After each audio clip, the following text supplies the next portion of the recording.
الخطیر قدر متاع بالمعروف حقا علی المحسنین۔ سورۃ البقرہ کی آیت نمبر 135 سے آج ہم آغاز کر رہے ہیں۔ اللہ فرماتا ہے تم پر کوئی گناہ نہیں اگر اپنی عورتوں کو طلاق دے دو،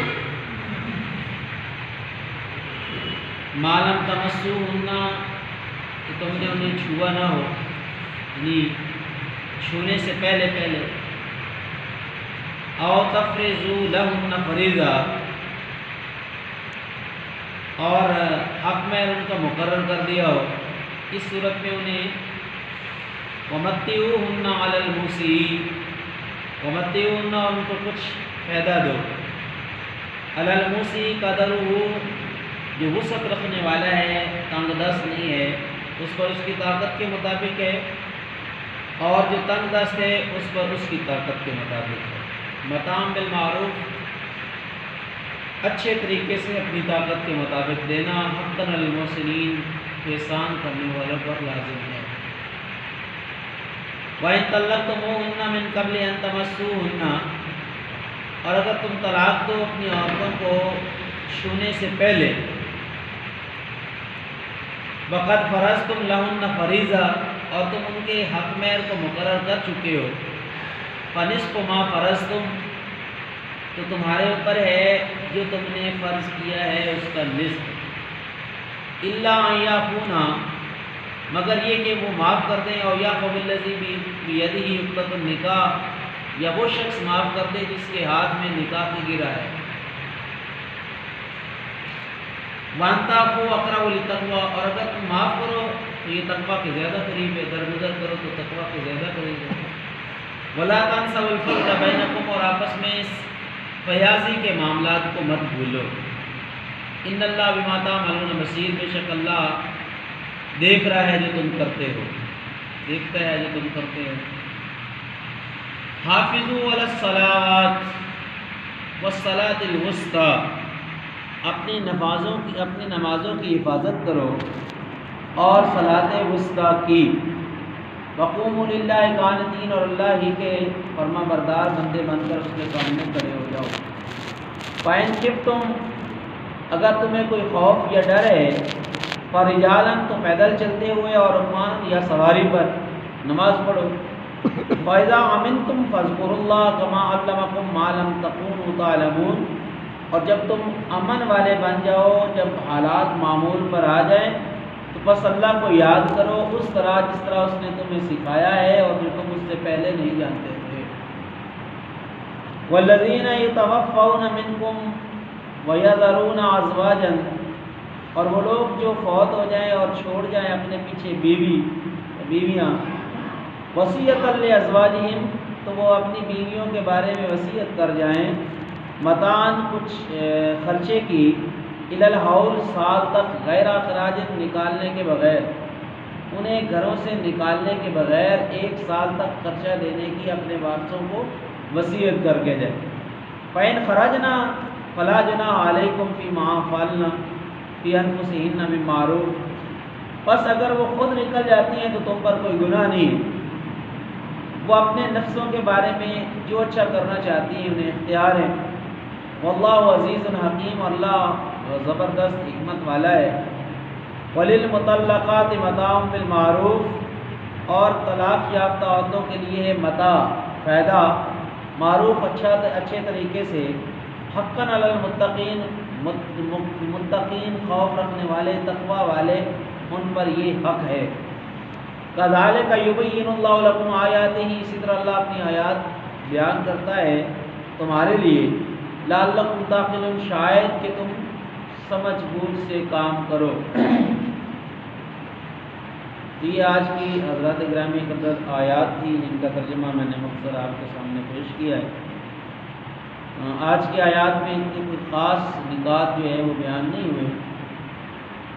چند ایک جو نکات ہیں وہ میں آپ کے سامنے بیان کر دیتا ہوں۔ کہ ایک تو سب سے پہلی بات یہ ہے کہ کیونکہ پیچھے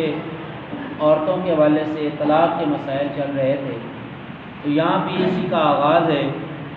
اور یہاں پہ اللہ تبارک تعالیٰ بیان فرما رہا ہے خاص طور پہ ان عورتوں کے بارے میں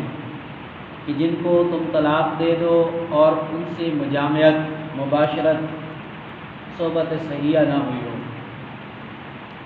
اور ان کا ایک دو صورتیں ہیں آگے کہ ان کا یا تو مہر مقرر ہو چکا ہو یا مہر مقرر نہ ہوا، تو ایسی صورت میں کیا حکم ہے؟ اس میں شریعت کا جو حکم ہے وہ یہ ہے کہ کچھ فائدہ ان کو دے دو،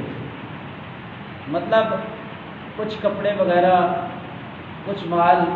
اپنی استطاعت کے مطابق، پھر اس میں کوئی فرض یا واجب نہیں رکھا کہ اتنا ہی دینا ہے، جتنی طاقت اور استطاعت رکھتا ہے اتنے ہی اس کو دینا ہے۔ اور اس میں بھی جو مفسرین لکھتے ہیں کہ وہ اس لیے ہے کہ جب کسی کا رشتہ ٹوٹتا ہے تو صاف ظاہر ہے ایک نقصان تو ہوتا ہے، کچھ نہ کچھ اس عورت کی ساکھ کو جو ہے وہ دھچکا تو لگتا ہے۔ جب کوئی اور رشتہ لینے کے لیے آتا ہے تو پہلا سوال یہ ہوتا ہے کہ پہلے لوگوں نے کیوں چھوڑ دیا، کیا وجہ تھی کہ پہلے لوگوں نے چھوڑ دی؟ اس نقصان کی بنیاد پہ جو شریعت کا حکم ہے، اللہ تعالیٰ کا فرمان ہے کہ تم اگر ان کو کچھ دے دو اپنی طاقتوں کے مطابق تو یہ بہتر ہے۔ اور ساتھ ہی فرمایا کہ اگر ایسی عورت کی جس کا حق مہر مقرر ہے تو اس کے لیے کیا ہے؟ نصف ما فرض، اسے اگر چھونے سے پہلے، مباشرت سے پہلے طلاق دے دی گئی ہے تو ایسی صورت میں اس کو نصف مہر ملے گا، جو حق مہر مقرر کیا گیا ہے وہ اس کو ملے گا، اس کا آدھا جو مقرر کیا گیا تھا نکاح کے وقت اس کا آدھا اسے ملے گا۔ آگے یہاں پہ فرمایا گیا کہ اگر معاف کر دے عورت، یہ اس کی خوشی ہے، یا وہ شخص جس کے ہاتھ میں نکاح کی گرہ تھی، گانٹھ تھی، جو نکاح کروانے والا تھا، وہ معاف کر دے تو یہ اس کو اختیار ہے۔ اب اس کا یہاں پہ کیا مطلب ہے؟ بعض دفعہ نکاح کے وقت عمومی طور پہ حق مہر مقرر کر دیتا ہے کوئی 5 لاکھ، اب شادی تو ہوئی نہیں، نکاح تو پہلے ہی ختم ہو گیا ہے، رخصتی تو ہوئی نہیں، اب ایک جو بھرنے والا ہے اسے 2.5 لاکھ روپے جب بھرنے پڑتے ہیں نصف مہر کے، تو ایک اچھی خاصی رقم ہے، اور بھرتے ہوئے بھی جو ہے وہ تکلیف ہوتی ہے۔ تو ایسے عالم میں اللہ تعالیٰ کا یہ حکم ہے کہ اگر عورت، چونکہ اس نے اپنے آپ کو اس مرد کے حوالے نہیں کیا، تفویض نہیں ہوئی، مباشرت نہیں ہوئی، اگر وہ معاف کر دے تو یہ اس کے لیے بہتر ہے، اور اگر کوئی نکاح کروانے والا اس کا ولی ہے اور وہ معاف کر دے، یہ بھی دونوں صورتوں میں بہتر ہے۔ اور اللہ یہاں پہ فرماتا ہے کہ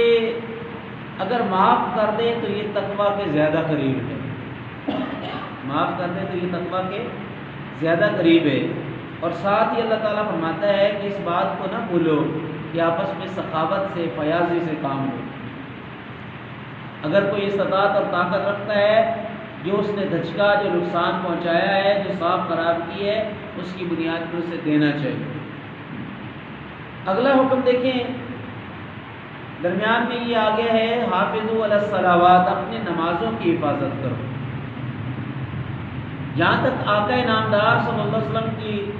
ذات گرامی اور صحابہ کرام کی زندگیوں کے حوالے سے بات کی جائے تو نماز کے حوالے سے وہ انتہائی یہ ہے، وہ کاربند رہنے والے، حفاظت کرنے والے، قائم کرنے والے، اور کبھی کسی کے بارے میں یہ تصور ہی نہیں کیا جا سکتا کہ وہ نماز چھوڑے۔ خاص طور پہ دیکھیں آقا نامدار صلی اللہ علیہ وسلم کے ارشادات ہمیں بتاتے ہیں کہ جس نے جان بوجھ کر نماز چھوڑی اس نے کفر کیا، کافروں والا کام کیا۔ اور مومن اور کافر کے درمیان میں جو بنیادی فرق ہے وہ نماز ہے، تو کیسے ممکن ہے کہ آقا نامدار صلی اللہ علیہ وسلم اور آپ کے ماننے والے نماز کو ترک کر دیں؟ لیکن یہ جو واقعہ ہے، اور ساتھ میں جو کہ آگے فرمایا والصلاۃ الوسطیٰ، اور خاص طور پہ جو درمیانی نماز ہے اس کی خاص طور پہ حفاظت کرو، تو اکثر مفسرین نے اس سے مراد لی ہے عصر کی نماز، اور بہت سارے مفسرین نے اسے ظہر، بعض نے فجر، اور بعض نے کوئی دوسری نمازیں مراد لی ہیں، لیکن جو مشہور اقوال ہیں اور جو زیادہ مضبوط قول ہے وہ عصر کی نماز ہے۔ اور اس آیت کا جو شان نزول ہے وہ یہ ہے کہ جنگ احزاب جسے جنگ خندق کہتے ہیں، آپ صلی اللہ علیہ وسلم اس جنگ میں جو ہے وہ مشرکین مکہ کی طرف سے اس حد تک مشغول رہے کہ آپ کی عصر کی نماز جو ہے وہ اس کی قضا کا جو ہے وہ وقت پہنچ گیا۔ اس موقع پہ رسول اللہ صلی اللہ علیہ وسلم نے ان کے لیے جو ہے نا وہ کچھ سخت لفظ بھی کہے کہ اللہ ان کے گھروں کو آگ سے بھر دے، ان کی وجہ سے آج ہماری عصر کی نماز چلے گی۔ اور یہاں چلی گئی سے مراد جو ہے مفسرین نے لیے کہ آپ صلی اللہ علیہ وسلم نے اس نماز کو پڑھا تو صحیح، لیکن چونکہ وقت کم تھا، غروب کا وقت قریب تھا، اس کی جلدی جلدی ادا اور اس خشوع اور خضوع کے ساتھ جس طرح آپ صلی اللہ علیہ وسلم کی عادت مبارکہ تھی نماز ادا کرنے کی، اس طرح سے نہیں ہوئی۔ اس وجہ سے یہ آپ صلی اللہ علیہ وسلم کے لفظ تھے۔ اور ایک اور بات بھی یہاں پہ سمجھیں کہ نماز عصر جو ہے اس وقت تو چلو جنگ کا موقع تھا اور اس وجہ سے جو ہے وہ قضا کی طرف یہ نماز جو ہے وقت گیا اس کا۔ اگر آج کے دور کی بات بھی کی جائے اور اللہ تبارک تعالیٰ کے اس لفظ کو دیکھا جائے بس صلاۃ الوسطیٰ یا صلاۃ وسطیٰ کی حفاظت کرو، عمومی طور پہ جو دکاندار ہے اس کے گاہک عصر کے وقت نکلتے ہیں۔ عمومی طور پہ اگر کوئی دکان جو ہے وہ سودا سلف لینے والا ہے تو وہ بھی بازار کا رخ کرتا ہے، تو کیونکہ ٹھنڈا وقت ہوتا ہے وہ عصر کے وقت جاتا ہے۔ یعنی عصر کا وقت ایک مصروف ترین وقت ہے اور اس میں نماز کے قضا ہونے کے چھوٹنے کے چانسز بہت زیادہ ہوتے ہیں، لہذا اس نماز کی زیادہ تاکید کی گئی کہ تمہاری مصروفیات اگرچہ ہیں لیکن نماز ان تمام مصروفیات میں افضل اور اعلیٰ ہے، اسے اس کے وقت پہ ادا کرو اور خاص طور پہ اس کی حفاظت کرو۔ جہاں تک نمازوں کے حوالے سے آتا ہے تو بعض روایات کے اندر آتا ہے کہ جس نے فجر کی نماز چھوڑ دی اس کے چہرے سے نور ختم ہو جائے، جس نے ظہر کی نماز چھوڑ دی اس کی روزی سے برکت ختم ہو جاتی ہے، جس نے عصر کی نماز چھوڑ دی اس کے جسم سے طاقت ختم ہو جاتی ہے، اور جس نے مغرب کی نماز چھوڑ دی اولاد کی نعمت سے اس کو کوئی فائدہ نہیں ہوگا، مطلب نافرمان ہوگی، اور جس نے عشاء کی نماز چھوڑ دی اس کی رات کی نیند سے سکون اٹھا لیا جائے۔ ہر نماز ہے لیکن عصر کی چونکہ نماز ایسے وقت میں آتی ہے جب انسان انتہائی مصروف ہوتا ہے، کاروبار عروج پہ ہوتا ہے، گاہک زیادہ نکلتے ہیں، شیطان بلبلاتا ہے کہ ابھی تو گاہک نکلنے کا وقت ہے اور ابھی نماز کی طرف جا رہے ہیں، تو اس پر اس کی جو ہے وہ زیادہ تاکید فرمائی گئی ہے۔ اور ساتھ ہی فرمایا کہ اگر حالات ٹھیک نہ ہوں تو نماز پڑھو چلتے ہوئے یا سواری پر۔ یعنی یہ دیکھیں کتنی اہمیت ہے نماز کے حوالے سے کہ معافی کسی بھی صورت میں نہیں۔ اگر کوئی شخص بیمار ہے تو بیٹھ کے پڑھے گا، بیٹھ کے نہیں پڑھ سکتا تو لیٹ کے پڑھے گا، لیٹ کے نہیں پڑھ سکتا تو اشاروں میں پڑھے گا، لیکن کسی بھی صورت چھوڑنے کی اجازت نہیں ہے۔ اور لیکن یہ جو یہاں پہ بد عملی کے حوالے سے بات ہے تو یہ حکم آگے جو ہے قرآن کے اندر نازل ہو چکا ہے کہ جب کسی محاذ پہ ہو، جنگ پہ ہو، تو اس وقت نماز پڑھنے کا طریقہ کیا ہوگا۔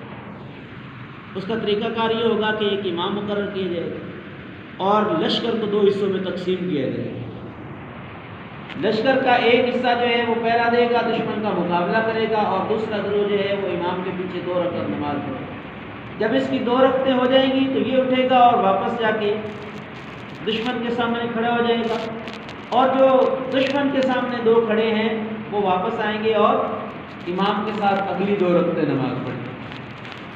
اور جب ان کی یہ 2 رکعتیں ہو جائیں گی امام سلام پھیر دے گا،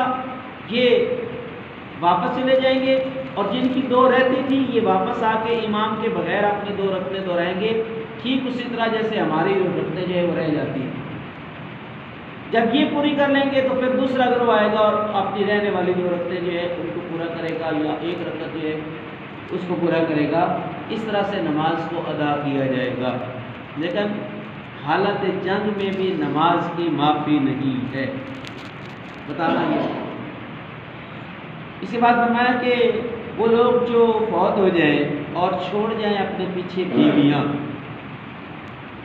تو وہ وصیت کر کے جائیں اپنے وارثوں کو کہ 1 سال تک انہیں گھر سے نہ نکالیں۔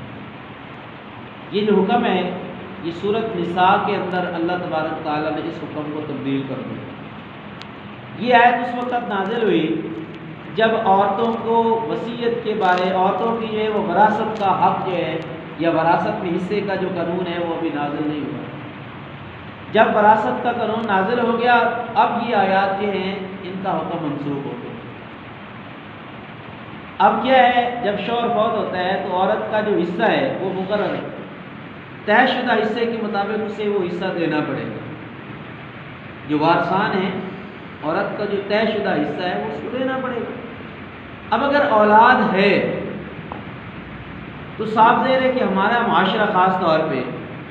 اسلامی معاشرہ جو ہے، اس میں کوئی بھی عورت یہ نہیں کرتی کہ وہ اپنے بال بچوں کو لاوارث چھوڑ کر کسی دوسری جگہ پہ گھر بسا لے۔ عمومی طور پہ اس کی شرط یہی ہوتی ہے کہ جس سے بھی وہ نکاح کرے گی تو وہ اپنے بچوں کو بھی ساتھ رکھے۔ اور اس کی ایک مثال حضرت ام سلمہ رضی اللہ عنہا، ان کی زندگی ہمارے سامنے ہے کہ جب ان کے شوہر کا انتقال ہوا، ابو طلحہ کا، تو آپ صلی اللہ علیہ وسلم ان کے گھر گئے اور آپ نے انہیں پیغام نکاح دیا۔ تو انہوں نے کہا کہ ابو طلحہ کے جو بچے ہیں ان کا، تو آپ نے فرمایا یہ بھی میرے بچے ہیں۔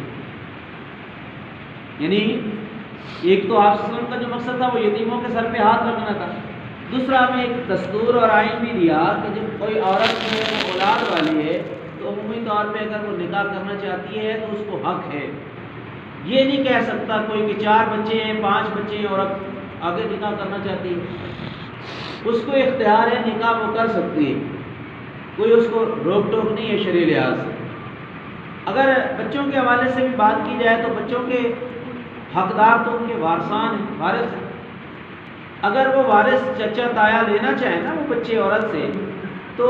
جب وہ بچے تھوڑے سے بڑے ہوتے ہیں، 7 سال کی عمر سے زیادہ ہوتے ہیں، تو رائے کے مطابق جو پاکستانی گورنمنٹ کا قانون ہے اس کے مطابق بھی اگر بات کی جائے تو بچہ جس طرف جانا چاہے، ماں کی طرف جانا چاہے یا باپ کے جو ہے وہ چچا تایا کی طرف جانا چاہے، اس کو اختیار ہے، وہ جا سکتا ہے۔ اور بلوغت کے بعد تو بچہ ہے ہی جو ہے نا، جیسے کہتے ہیں نا ددیال والے، ددیال کا ہے، ان کا زیادہ حق ہے۔ ہاں اگر وہ اپنی ماں کے پاس رہنا چاہتا ہے تو پھر اس کی خوشی ہے۔ تو یہ چیزیں جو ہے یہاں پہ بیان کرنے کے بعد اللہ تعالیٰ فرماتا ہے کہ والمطلقات متاع بالمعروف حقا علی المتقین، اور ایسی عورتیں جن کو چھونے سے پہلے طلاق دے دی گئی ہے ان کے ساتھ معروف طریقے سے ان کو کچھ دینا یہ متقین کے اوپر لازم ہے، حق ہے۔ اللہ فرماتا ہے کہ اسی طرح اللہ تمہارے لیے اپنی آیات کو کھول کھول کر بیان کرتا ہے تاکہ تم عقل کا استعمال کرو، سمجھ بوجھ سے کام لو۔ تو یہ چند ایک جو ہے وہ نکات تھے جو آیات کے اندر بیان ہوئے۔ اللہ تعالیٰ سے دعا ہے کہ اللہ تعالیٰ ہمیں سمجھنے کی توفیق دے۔ وآخر دعوانا الحمد للہ رب العالمین۔